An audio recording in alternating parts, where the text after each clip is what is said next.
சீக்கிரமாக காசு வந்து நம்ம ஒரு ஸ்டூடியோ முதல்ல ஓப்பன் பண்ணா. ஆமாம், பேரமௌண்ட் மாதிரி. நீங்க யாரோ வாய் அடைக்கிற மாதிரியே பேசுறது இல்லை, வர கனவு பெருசாக காணுங்க. ஓகே, பேரமௌண்ட் எங்க இருக்குங்க? பாயிண்ட்ல அதை எழுதுறீங்க பயங்கரமா. இல்ல இங்க ஏதாவது கான்ட்ராடிக்டரியா சொன்னீங்கன்னா அது பதில் சொல்றதுக்கு நான் சொல்ல போறேன். நான் இதை இந்த படத்தை பத்தி எனக்கு ரொம்ப பிடிச்ச படம். உங்க குரல் நல்லா போல்டாவே இருக்கு. அந்த பிரச்சனையே இல்லை, சொல்லுங்க. ஒரு நல்ல ஒரு ஃபீட்பேக் ஆக்சுவலி.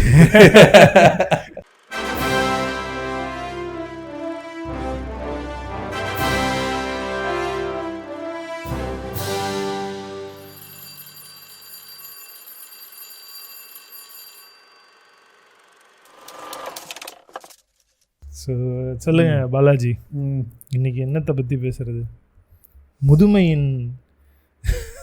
முதுமை உங்களை வந்து ரொம்ப பயமுறுத்திடுச்சோ? பயம் எனக்குலாம் பயம்லாம் கிடையாது. பயமே இல்லை, பயமே கிடையாது. எங்கே கூட்டு போட்டோம் அப்படின்றது எனக்கு பயமே கிடையாது. ஏன்னா ஏகப்பட்ட பயம் எல்லாம் பட்டாச்சு, அதுலேருந்து அந்த எக்ஸ்போஷர்லேருந்து வெளியே வந்தாச்சு. ஸோ இனிமேல்ட்டும் இதுவாகிட்டு இருந்தோம்னா முதுமையை பற்றி உங்களுக்கு எந்த பயமும் கிடையாது. பரவாயில்ல, பெரிய விஷயங்க இந்த ஏஜில். அதை பற்றின சிந்தனையே நிறைய பேருக்கு இல்லை ஆக்சுவலாக. இப்போ நீங்கள் பேசிகிட்டு இருந்த போது தான் எனக்கே தெரிய வந்தது. அதுக்கு முன்னாடி நம்ம படத்தோட பேரை சொல்லிடலாம்னு நினைக்கிறேன்.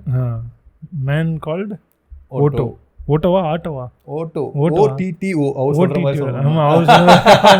அவரே ஆட்டோன்றார் சில நேரத்தில். அப்புறம் என்ன ஆட்டோன்றாருன்னு அப்புறம் அந்த பொண்ணு சொல்லுது இல்லை, அந்த மெக்சிகன் பொண்ணும் அப்படி தான் சொல்லுது. அப்புறம் தான் அவர் சொல்லுவார் OTTO ஆட்டோ அப்படின்றது. இன்ட்ரெஸ்டிங்காக இருந்துச்சு. சொல்லுங்கள், கதையை சொல்லுமா? கதை வந்து என்ன? கதை வந்து ஒரு வயசான ஒரு ஆள் ரிட்டையர் ஆகிட்டார். அவருக்கு வந்து ஒய்ஃப் கிடையாது, தனிமையில் இருக்கார். தனிமை அவரை வந்து வாட்டி எடுக்குது. அதனால என்ன பண்ணுறாரு, ப்ராப்பராக எல்லாத்தையும் செட் பண்ணிவிட்டு தூக்கு போட்டுக்கலாம், செத்துடலாம் அப்படின்னு முடிவு பண்ணி அட்டெம்ப்ட் பண்ணுறாரு. சாக முடியல. ஒவ்வொரு அட்டெம்ப்ட்டும் அந்த அட்டெம்ப்ட் பண்ணுறதுக்கு முன்னாடி என்ன மாதிரி விஷயங்கள் பண்ணார் சொல்லுங்கள். இதை வந்து நம்ம பிரிச்சு கூட அதை வந்து ப்ராப்பராக செட் பண்ணிவிடுவார். லைஃப் வந்து இனிமேல் வந்து எலக்ட்ரிசிட்டிலாம் வந்து அங்கே US எல்லாமே கனெக்டடு. ஸோ எல்லாத்தையுமே வந்து அவர் டிஸ்கனெக்ஷன் பண்ணிவிடுவார். டிஸ்கனெக்ட் பண்ணி ப்ராப்பராக சாகலாம். நம்மள மாதிரி செத்துட்டு ஏன்னா எதையெல்லாம் அப்படின்னா, நான் செத்துக்கப்புறம் யாருக்கும் எந்த தொந்தரவும் இருக்கக்கூடாது அப்படிங்கிறதுல ரொம்ப கேர்ஃபுல்லாக இருக்கிற ஒரு கேரக்டரு. நல்ல கேரக்டர். அதுக்கப்புறம் அவர் வந்து எதிர்க்க வீட்டில் ஒருத்தருங்க குடி வராங்க, ஒரு ஸ்பானிஷ் ஃபேமிலி. அவங்களோட இணைப்பில் அவங்களோட இதில் வாழ்க்கையை பற்றி புரிஞ்சுக்கிறாரு. இன்னும் இறப்பை பற்றியான ஒரு புரிதல் வருது அவருக்கு. இன்னும் வாழ்க்கையில் ஃபன் இருக்குது, எல்லாம் போனதுக்கப்புறம் அப்படியே நம்ம எல்லாத்தையும் விட்டு போக வேண்டிய அவசியம் இல்லை. வாழ்க்கைன்றது இன்னும் நேச்சுரலாக அந்த கடைசி வரைக்கும் அதை வந்து நம்மளால் எவ்வளோ ஃபன்னாக முடியுமோ, எவ்வளோ இயல்பாக அது இருக்க முடியுமோ அப்படி வாழ்ந்துட்டு போகலாம் அப்படிங்கிற மாதிரி ஒரு மெசேஜை சொல்கிற ஒரு படம் தான். சொல்லுங்கள், உங்களுக்கு என்ன தோணுச்சு? இந்த படம் பார்த்த உடனே நான் டாம் ஹாங்க்ஸோட பெரிய ஃபேன் ஆக்சுவலாக. அவர் படம் எல்லாமே பார்த்துருவேன். அப்படி நான் எடுத்த படம் தான் இந்த படம் ஆக்சுவலாக. ஓகே, டாம் ஹாங்க்ஸை பற்றி ஒரு விமர்சனம் இருக்குது தெரியுங்களா? அவர் கூட ட்ராவல் பண்ணக்கூடாது, அவர் எங்கே போனாலும் டிசாஸ்டரில் போயிடுவார். எங்கே போனால் கேப்டன் ஃபிலிப்ஸ், அதுக்கப்புறம் வேற என்ன பண்ண சேவிங் பிரைவேட் ட்ரெயின், எங்கே போனாலும் மாட்டிப்பாரு. பட் இந்த படத்தில் தான் கொஞ்சம் சல்லி ரொம்ப டேஞ்சரஸான மேன் அவர். பட் இந்த படத்தில் தான் கொஞ்சம் அவரே போய் அதில் ஊந்துடுறாரு. அவருக்காக எதுவும் பிரச்சனையே வரல.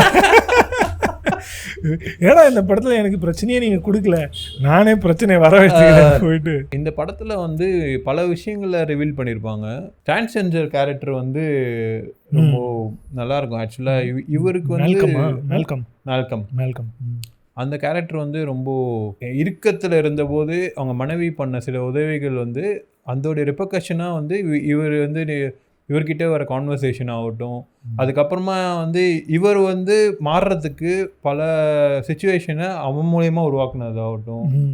சைக்கிள் ரிப்பேர் அவருக்கு வந்து ஒரு காரை ப்ரெசென்ட் பண்ணுறது வந்து ஆகட்டும். காரை பற்றி பேசும்போது தான் ஞாபகம் வருது. லைக் அவருடைய ஃப்ரெண்டும் இவரும் தான் வந்து பட் வந்து இவருடைய இது வந்து நீங்க அதை பத்தி பெட்டரா சொல்லலாம்னு நினைக்கிறேன். இந்த கார் ஃபோர்டு இல்ல அதுவுமே எனக்கு ஆக்சுவலா கன்ஃபியூஷனா தெரிஞ்சு இவங்க என்ன காம்படிஷன்ல இதை பண்ணிக்கிட்டே இருக்காங்களா இல்ல வந்து அவன் வளர்றான்றத காமிக்கல வளர்றாங்க. அது வந்து ஒரு மாதிரி கார்ஸ்ல வந்து ஒரு மேக்ல இருந்து ஒரு போட்டி இருக்கும். இவங்க எல்லாம் எப்பயுமே இப்படிதான் பண்ணுவாங்க அப்படின்ற ஒரு போட்டி இருக்கும். அந்த போட்டியை வந்து இவங்க வந்து அப்படியே வெளிப்படையா முக்கியமா அந்த மேலுக்கு தான் அந்த காரோட கனெக்ஷன் இது இருக்கும். அதுல வந்து அதான் அவன் அதை வந்து தொடர்ந்து அது மாண்டேஜ் மாதிரி காட்டுவாங்க. ஒவ்வொரு முறையும் ஷட்டர் திறந்து காட்டுவாங்க. ஒரு அப்டேட்டடா ஒரு அதுதான் இவங்க இதுல எப்படி காமிச்சிருப்பாங்கன்னா லைக் ஜெர்மன் மாடல்ஸ் தான், ஜெர்மன் மாடல்ஸ் வோல்க்ஸ்வேகன் ஆகட்டும் அந்த மாதிரி கார்ஸ்லாம் வந்து டாம் ஹாங்க்ஸ் வந்து பிடிக்காது. ஏன்னா நீங்க என்ன புதுசு புதுசா ஏதோ பண்ணினே இருக்கிறீங்க, இப்போ ஒரிஜினல் மேக்ன்றதுக்கு ஒரு அர்த்தம் இல்லையா அப்படின்ற மாதிரி. பிளஸ் அவரோட அந்த மிலிட்டரி ஹிஸ்டரி, பிளஸ் அந்த மிலிட்டரி ஹிஸ்டரி அவரை வந்து உனக்கு வந்து ஹார்ட் வந்து இது வரைக்கும் ரிஜெக்ட் பண்றாங்கல்ல, அப்பத்துல இருந்தே அவருக்கு வந்து அந்த ஒரு இறுக்கம் இருக்கும். இன்னும் அந்த காரை இது காட்டும் போதெல்லாம் உங்களுக்கு வந்து அந்த ஹார்ட் பீட் இது வர மாதிரி ஒரு இது இருக்கும். அதுல பார்க்கும்போதே அவர் அப்படியே அதே மாதிரி அந்த ஒரு ஹாஸ்பிட்டல் சீன்ல வந்து பிக் ஆர்ட் அந்த கான்வர்சேஷனே வந்து ரொம்ப அதான் ஒரு சாவ கிடக்கும் போது காமெடி பண்ற மாதிரி உனக்கு வந்து பெரிய ஹார்ட்டா அப்படின்னு என்ன பண்றது வேற வழி இல்லை. ஆனா அவன் தான் கஞ்சமா இருப்பான். அந்த அவன் வந்து ஏனிக்கு அதனாலதான் அது வந்து பெரிய காமெடியா. அது மாதிரி நிறைய ரசிக்கக்கூடிய நிறைய விஷயங்கள் இருந்தாலும் எனக்கு பர்சனலாக நான் சொன்னேன்ல உங்களுக்கு, இது வந்து கொஞ்சம் ரொம்ப இந்த நெஞ்ச நக்கிற மாதிரியான ஒரு ஃப்ளேவர் இருந்தது அப்படின்னு எனக்கு தோணுச்சு. எனக்கு பர்சனலாக இந்த கொஞ்சம் ரொம்ப இந்த நெஞ்ச நக்கிற படம்லாம் எனக்கு பிடிக்காதுன்னா என்ன, அது கொஞ்சம் தூரமாக போய் நின்றோம். அதை வந்து டக்குன்னு இது பண்ண முடியாது. யாரோ புல்லாங்குழல் வாசிக்கிறாங்க. எனக்கு வந்து அந்த ரொம்ப அந்த நெஞ்ச நக்கிற அந்த இது இருக்கு இல்லையா, ஓவரா நெய் வெடிக்கிற மாதிரி இருக்கும் அப்படின்னு உங்களுக்கு அது மாதிரி தோணல? எனக்கு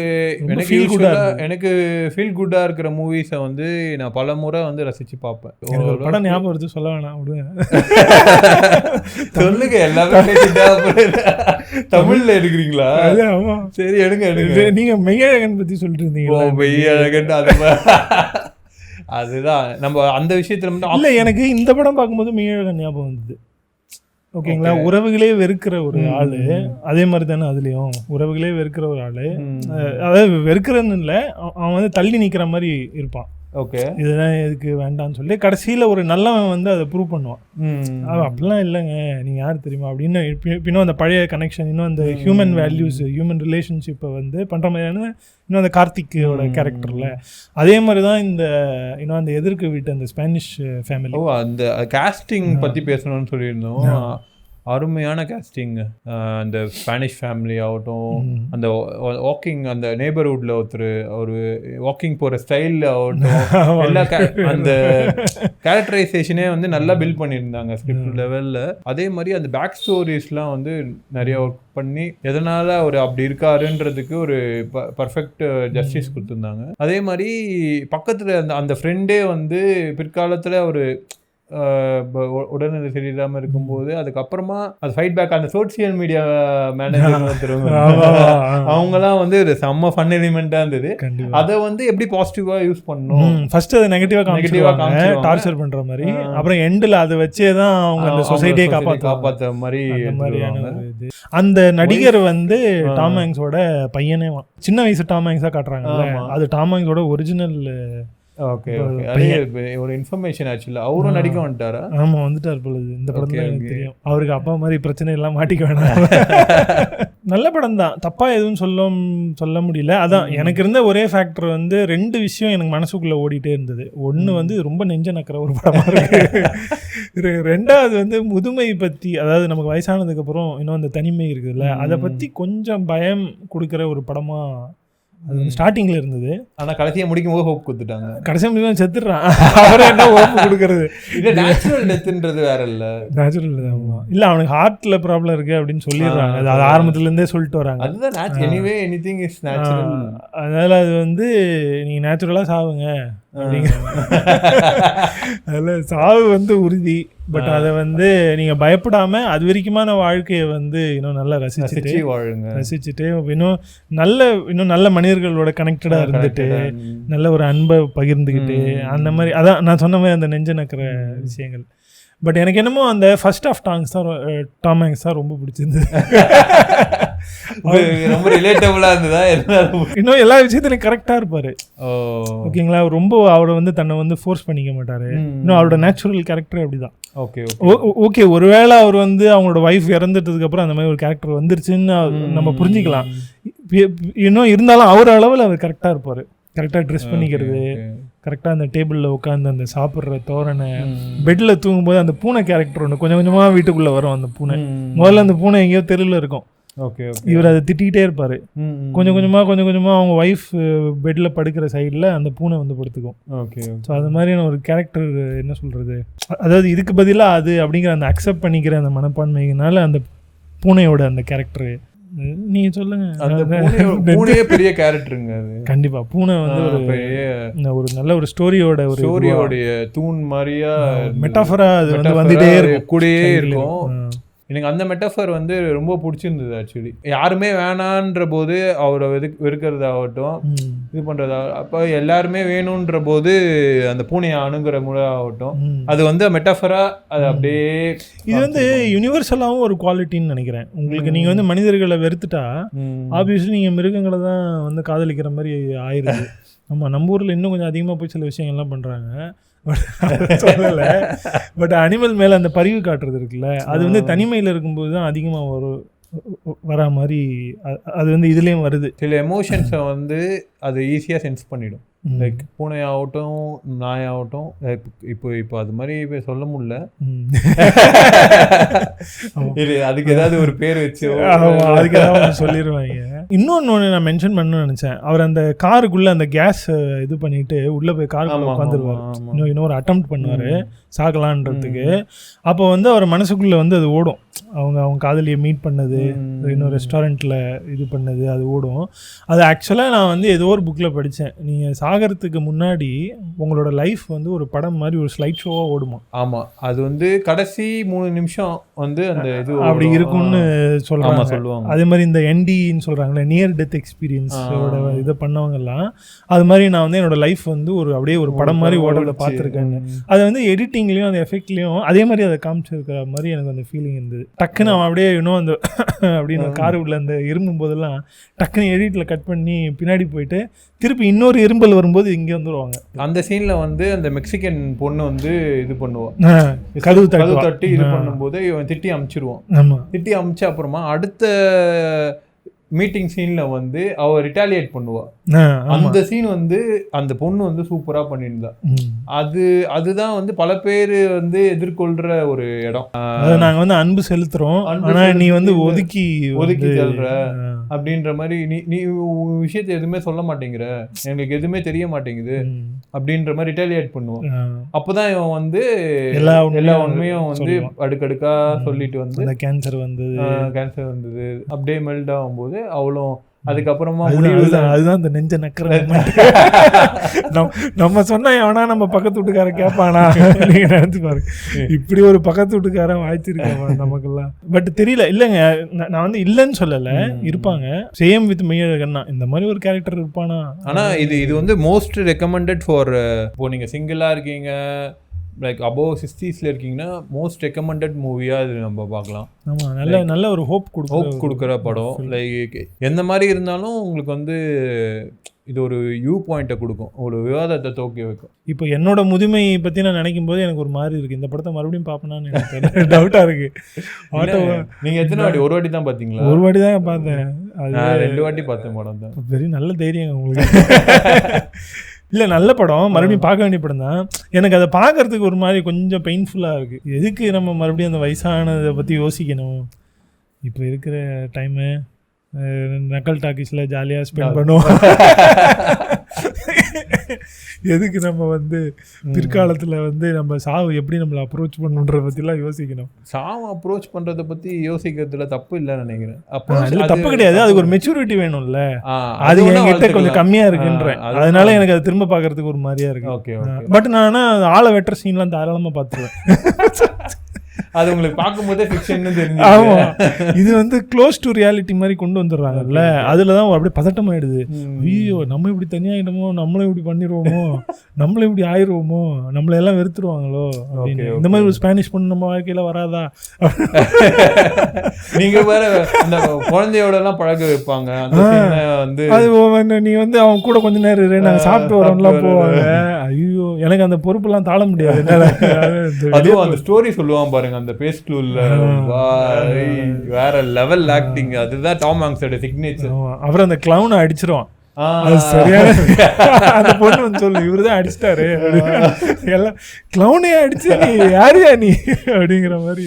அதாவது அவனோட வாழ்க்கையே அப்படிதான் இருக்கு, அதையே அப்படி காட்டுவாங்க. அவன் கிளவுன் மாதிரி தான், அவன் ஜாலியான ஒரு கேரக்டர் தான், கிளவுனே அழுதுகிட்டு இருப்பான், அப்படியே அடிச்சிட்டாரியா இவரு அப்படின்னு. அதே மாதிரி அந்த ட்ராக்ல வர ஒருத்தருடைய காப்பாத்துற சீன் ஆகட்டும், அந்த சீன் வந்து லைக் நம்ம இது ஒன்று நினைச்சோம், அதுவாகவே ஏதோ ஒன்று அமையுது அப்படின்னு அப்படியே நிற்பாரு. கடைசியில வந்து ஒருத்தர் வந்து கடைசி செகண்ட், அந்த செகண்ட் கை கொடுக்கலன்னா லாஸ்ட் மினிட் ஹோப் அது வந்து பெரிய நம்பிக்கையை தரும். இல்லை நான் என்ன நினைச்சேன், அவன் கை கொடுத்தாலும் இவர் கை பிடிக்க மாட்டாருன்னு நினைச்சிட்டேன். ஆனால் இவர் கை பிடிச்சிருவார். அவருக்குள்ளேயே அந்த ஹோப் மறைஞ்சிருக்கு, நம்ம வாழணுன்ற அந்த ஹோப் இருக்கு, எங்கேயோ அது ஒளிஞ்சிருக்கு. இறுக்கத்துல இருந்து வெளியில வரணும்னா பல மக்களுடைய இது வந்து நிறைய இது பண்ணோம் அப்படின்னு. அது அந்த சீன் ரொம்ப நல்லா இருந்துச்சு. நான் என்ன நினைச்சிட்டேன், ஓகே ஒருத்தரை காப்பாற்றி விட்டாரு, சாவறதுக்கு முன்னாடி ஒருத்தரை காப்பாற்றிட்டு நம்மன்னு ஒரு திருப்தியோட செத்துருவாரு அப்படின்னு நினைச்சா, இந்த மாதிரி மூமெண்ட்லாம் நம்ம ஊர் சினிமால வராது. அதனால அது ரசிக்க முடியுது. நம்ம ஊர் சினிமால வந்தாலும் கிளிஷேன்னு சொல்லிடுவீங்க. இல்லை வரும். எனக்கு தெரிஞ்ச இந்த படத்தை அநேகமாக இந்தியாவில் யாராவது எடுப்பாங்க கூடிய விரைவில். இந்த படத்தையா எடுத்தாலும் எடுக்கக்கூடும், இதை தழுவி எடுக்கப்படும். தயவுசெய்து தெய்வங்களே அந்த படத்தை எடுக்கிறீங்கன்னா அந்த பாட்டெல்லாம் இல்லாத, சூரிய வம்சம் மாதிரி நெஞ்சு நக்கிற இதெல்லாம் இல்லாத, நீங்க இந்த படத்தையும் நெஞ்சு நக்கிறீங்க. எனக்கு நடுவில் அந்த விஜய் சேதுபதியோட படம் கூட ஞாபகம் வந்துச்சு, ஆரஞ்சு மிட்டாய். ஞாபகம் வர வாய்ப்புகள் அது அடிக்கடி ஞாபகம் வர வந்தது நடுவில். அது வந்து கொஞ்சம் இந்த மாதிரியான ஒரு ஃப்ளேவர் தான். பட் இருந்தாலும் அந்த மேன் கால்டு ஆட்டோ வந்து ஒரு பர்சனலான ஒரு ஃபில்மாக வச்சுக்கலாம். நிறைய பேருக்கு இந்த படம் பர்சனல் ஆகிடும், ஒரு குரூப்பாக உட்காந்து என்ஜாய் பண்ணுற ஃபில்ம் இல்லை இது. இது வந்து கொஞ்சம் கனெக்டடாக, எல்லா மூவியும் கனெக்டாக தான் பார்க்கணும். பட் இந்த மூவி வந்து உங்களுக்கு ரொம்ப பர்சனலாக பார்க்கணும், பர்சனலாக ஒரு கனெக்ஷன் ஏற்படும் இந்த மூவி. ஆமாம், தனிமையில் இருக்கும்போது பர்ஃபெக்ட் டேஸ் கூட எனக்கு அடிக்கடி ஞாபகம் வந்தது. ஆனால் ஃபர்ஸ்ட் பார்ட்டில் இல்லை, கொஞ்சம் லேட்டர் பார்ட்டில் அந்த பர்ஃபெக்ட் டேஸ். இவர் வந்து இவருடைய பேக்ரவுண்டாக கேரக்டர் வந்து மெக்கானிக்கல் இன்ஜினியரா, அந்த விஷயத்தை இது தெரியாதா உனக்கு, அந்த ஸ்பானிஷ் ஓட்டு ஏன்டா இது தெரியாம கார் ஓட்டுறியா, பார்க் பண்ண தெரியல, அதை பத்தி பேசவே இல்லை நம்ம. நல்ல சீன் அது. அவரு தற்கொலை பண்ணி போவாரு, போயிட்டு மாட்டிடுவாரு, மாட்டிட்டு வெளில எவனோ ஒருத்தன் பார்க் பண்ணி தொந்தரவு பண்றாங்களான்னு வெளியே போயிட்டு அந்த காரை பார்க் பண்ணி கொடுத்துருவாரு. நமக்கு அப்பதான் தோணும், டேய் இப்பதானா ஒரு நிமிஷம் முன்னாடி சூசைட் பண்ண மாதிரி இங்க வந்து ஒருத்தருக்கு அட்வைஸ் பண்ணிக்கிட்டு இருப்பார், எனக்கு நீ காரை விட்டு நான் பார்க் பண்ணி தரேன் அப்படின்னு. அதுவும் அந்த பெர்மிட் வேற பாக்கெட்ல வச்சுக்கிறதுக்கு அந்த பெர்மிட் வச்சிருக்க, முதல்ல எடுத்து அந்த மிரர்ல மாட்டணும், அதெல்லாம் பக்காவா பண்ணணும். சாவ போனவன் தான்டா நீ, உனக்கு ஏன்டா இந்த வேண்டாத வேலை. அதே மாதிரி அவளுடைய பேக் ஸ்டோரியை அவளுக்கு ஹோப் கொடுக்குற மாதிரி அப்படியே பேராஃபேஸ் பண்ணி சொல்லுவார் பாருங்க. அந்த சீனை எழுதின வந்து சாக போறவன் இப்படியா பேசுவான்ற மாதிரி இல்லைங்க, சாவ போறவன் அப்படிலாம் இல்லைங்க. ஒரு என்னை பொறுத்த வரைக்கும் ஒரு வார்த்தையாவோ ஒரு எண்ணமாவோ யூனிவர்ஸ்ல நம்ம போட்டுட்டோம்னா அது எனிவே நீ இருக்கீங்களோ இல்லையோ அது வந்து போக வேண்டிய இடத்துல ரீச் ஆகிடும் அப்படின்றது என்னுடைய ரொம்ப ஸ்பிரிச்சுவலா அதை வந்து எடுத்துட்டு போயிட்டீங்க. எனக்கு என்னுடைய எண்ணம் என்னன்னா, நம்ம என்னதான் ஃபேஸ் பண்ணி எப்படிதான் இதுவானாலும் நம்ம பக்கத்துல இருக்கிற ஹாலுக்கு ஹோப் கொடுத்துடணும். நான் எப்படியா போறேன், நீ நல்லா இரு, நான் என்னுடைய பிரச்சனையை நான் பாத்துக்கிறேன், அது வந்து என்னுடைய இது. என்கிட்ட வந்து ஒருத்தன் இது பண்ண அவனுக்கு ஹோப் கொடுத்துட்டு போயிடணும். கரெக்டாக. இப்போ நான் கொஞ்சம் வயசானவங்கிட்டலாம் பிரச்சனை வச்சிங்கன்னா, எல்லாம் பகவான் பார்த்துப்பார் அப்படி சொல்லுவாங்க. இல்லைன்னா வந்து God is there, God is everywhere அப்படிலாம் சொல்லுவாங்க. இவர் அந்த மாதிரி எந்த ஸ்டேட்மெண்ட்டும் இல்லாமல் ஒரு மாதிரி இன்னும் ரொம்ப ரிஜிட்டாக இருப்பார், ப்ராக்டிக்கலாக இருப்பார் ஆள். ஆமாம். ஸோ அது வந்து எனக்கு கொஞ்சம் நல்லா இருந்தது. கடவுள் அது இதுன்னு ஆரம்பிச்சு விட்டிங்கன்னா படம் ரொம்ப கிளீஷாக ஆகிடும்னு நினச்சேன். அதெல்லாம் பண்ணாமல் ரொம்ப க்ளீனாக அதை வந்து ஹேண்டில் பண்ணியிருந்தாங்க. நல்ல படம், மேன் கால் கண்டிப்பாக பாருங்கள். நம்ம நெட்ஃப்ளிக்ஸில் அவைலபிளாக இருக்குது. நைஸ். ஸோ படம் பாருங்கள். வேற என்ன பாலாஜி சொல்லுங்கள், உங்களோட முதுமை பற்றி சொல்லி முடியுங்க. அதான் நீங்கள் யோசிக்கவே வேணாம். ஆமாம், வரட்டும், வரும்போது வரட்டும். ஆனால் அதை பார்த்து பயப்படாதீங்க. இறப்பும் ஆகட்டும் முதுமையும் ஆகட்டும் எதையும் பார்த்து பயப்பட வேணாம். அது வரப்போ வரட்டும். இங்கே பயப்படுறதுக்கான சாத்தியக்கூறுகள் பல விஷயங்கள் நம்மளுக்கு தந்துகிட்டே இருக்கு. படம் பேர் மாதிரி ஆட்டோமேட்டிக்காக வரட்டும். ஆனால் எனக்கு என்ன சொல்கிறது, முதுமையோட இப்போ இருக்கிற மக்களுடைய ரெஸ்ட்ரிக்டட் மைண்ட் செட் தான். லைக் 40க்கு அப்புறமா முதுமைன்றாங்க இப்போ. அது என்ன சொல்லுவீங்க அப்புறம்? அப்போ நல்லா யாரு? நானும் வந்து ஒரு சின்ன ஹோப்போட தான் வாழ்ந்துக்கிட்டு இருக்கேன். இந்த மனுஷர்கள்லாம் இப்படி வந்து என்ன நீ இப்பயே பூமர் ஆகிட்டே, என்ன நீ இப்படிலாம் பண்ணுறியே, அதுக்கப்புறமா வந்து வாழ்க்கையில் அந்த மாதிரி ஒரு மைண்ட் செட்டுக்கு வந்துடுறாங்க. அது எந்த அளவுக்கு இதில் இந்த படத்தை பாருங்கள், உங்களுக்கு நிறைய ஹோப் கிடைக்கும். நிறைய ஃபிலாசபிக்கலாக நிறைய மைண்டுக்குள்ளே நிறைய விஷயங்கள் தோணும். அப்படி ஒரு ப்ரொவோக்கிங் ஃபில்மாக இதை பார்க்கலாம். அது வந்து உங்களுக்குள்ள நிறைய தாட் ப்ராசஸை கிரியேட் பண்ணுறாங்க. ஃபிலாசபிக்கலாக இதுன்ற ரொம்ப சிம்பிள் லாங்குவேஜில் தான் படம் இருக்குது. எனக்கு வந்து ஃபீல் குட் மூவிஸ்லாம் ரொம்ப பிடிக்கும். இந்த படம் பாருங்கள், ஃபீல் குட்டாக இருக்கும். ஜாலியாக நீங்கள் வந்து அடுத்த வேலையாக பார்க்கலாம். ஆனால் it will take a toll on you. அவ்வளோதான். கண்டிப்பாக. ஓகே, மீண்டும் அடுத்த ஒரு எபிசோடில் சந்திப்போம். நன்றி, வணக்கம்.